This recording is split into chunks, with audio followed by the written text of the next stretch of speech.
Hey, what's up guys, and welcome back to Pre-Production for the Modern Guitarist. And I know it's been a little while since the last video on mixing drums, so I apologize for that. But without further ado, let's get into mixing some guitars and bass. Alright, so since the last video we were mixing in Logic Pro 9, and I actually remixed this song for the Ben Bruce plugin demo for JST. So instead of continuing on mixing in Logic Pro 9, I thought I would show you guys how I approached mixing it in Cubase. And even though if you don't have Cubase, or if you have Logic Pro 9 or Logic Pro X or whatever you're using, a lot of these things still apply. So you can take how I approach mixing the guitars and bass, or even when we get to mastering, show you a mastering chain. A lot of this stuff still applies. So yeah, so I'm gonna go ahead and keep my mastering chain down just so when you guys listen to it, it has more of the finished sound. Alright, so let's get into it. I'm gonna show, well here, let's just play a little bit and you can kind of hear what's going on.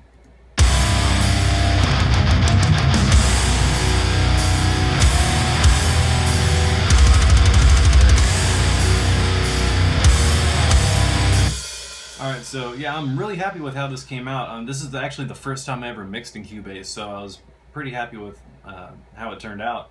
A lot of really cool features I like in Cubase for mixing and gain staging.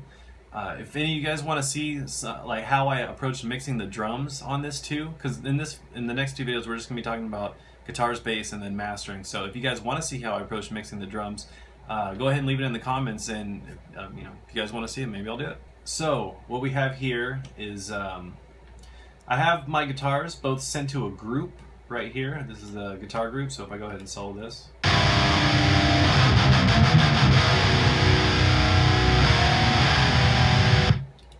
Alright, so for the guitar tone on this, I'm using the Ben Bruce plugin, and I didn't really change much of it, really. I think, let's see. Yeah, I got some limiting going on. What's cool about this plugin too is a lot of the stuff's kind of built into it already, so you don't have to really add a bunch of third-party plugins to sort of dial in the tone. There's already overdrive, there's the amp, what kind of speakers you want, there's effects, parametric EQ if you want to EQ, do any post EQ, and there's a built-in limiter. So, and the limiter's cool for kind of bumping up the volume and leveling out the dynamics in it. And then here's my guitar group, and then here I'm going to show you guys some of the plugins that I used.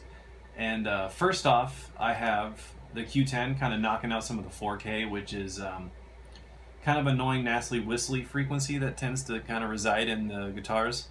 And especially with amp sims, you'll find that there's a ton of these really high, sort of shrilly sounds that just kind of reside in the higher range of the guitar. So one of the ones that usually tend to be the worst is usually between 2 and 4K. Sometimes there's some of those. It varies. You don't want to get too crazy knocking these out because you'll kind of dull your guitar tone. So I'll kind of bypass and put it on so you can hear how it sounds with and without it.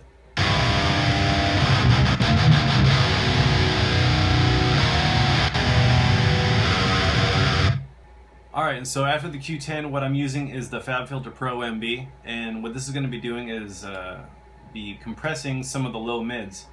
And multiband compression is great for that, because a lot of times in guitars you have these kind of low mid muddy frequencies that can kind of get in the way, and what I'm pretty much using for this is just kind of taming that a little bit. So between about 80 to 256 hertz, experiment around with it to what sounds good for you. So what I have is this setup, and let's go ahead and go back and forth and bypass and turn it on.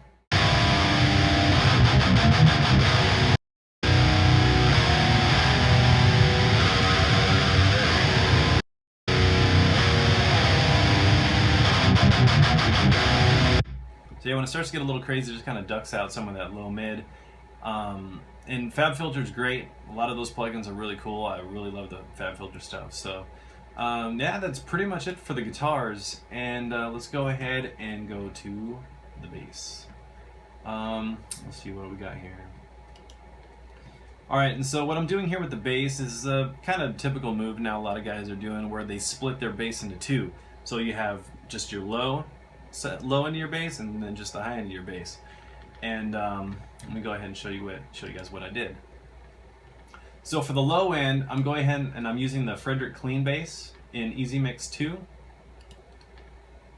And then for the bass high, I have the Frederick Colossus bass high.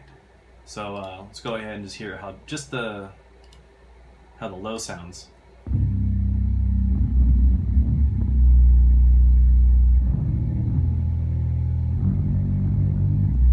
Okay, now let's hear just the bass high.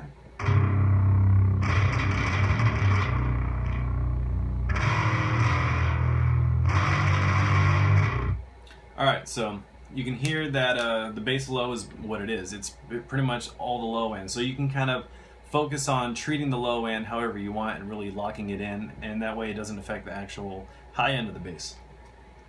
So, getting into some of the shaping that I did, I have pretty much a filter just kind of filtering out a high pass and a low pass, and I'm only kind of leaving just the low end of the bass that I want. Yeah, so kind of between 74 and 240 hertz or so, and like again, you can play around with it. I just kind of sent it around here just to kind of get out some of the low end frequencies that I didn't want.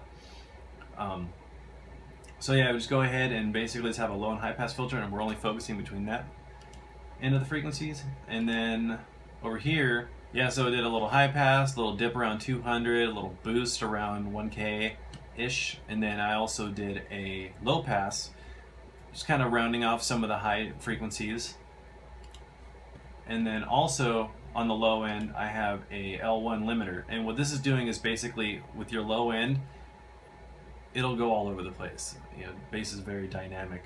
So what I did was I threw a limiter on here to kind of squash the bass and keep the low end focused and not jumping around all over the place. So,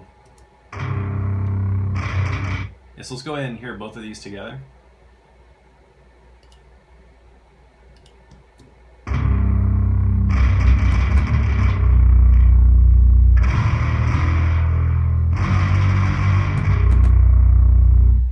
And also on my bass bus, I also have the Fabfilter Pro MB, and I'm basically taming some of the low end of the bass and just kind of controlling it if it does start to get a little bit more crazy. And that's pretty much it. I mean, I'm not really treating these guitars too heavy, and one of the things you want to do when you are mixing is to try and keep it as simple as possible. There's so many cool, crazy techniques out there. I mean, the most advanced thing I'm doing in here is just splitting up the bass. But yeah, just try to keep it simple and really use your ear and get it right at the source. Like if your guitar tone isn't sounding good, you don't want to throw 5 EQs on there and try to get all that stuff going. So yeah, that's pretty much it. In the next video, we'll talk about what I did for the mastering and show you guys how I went about that. So, as some of you guys know, I have a solo project called Destroying the Void, and recently just put out a lyric video on Unique Leader Records YouTube channel, and I'll throw a link in the video so you guys can check that out. But yeah, so until then, keep mixing, and I will see you guys next time.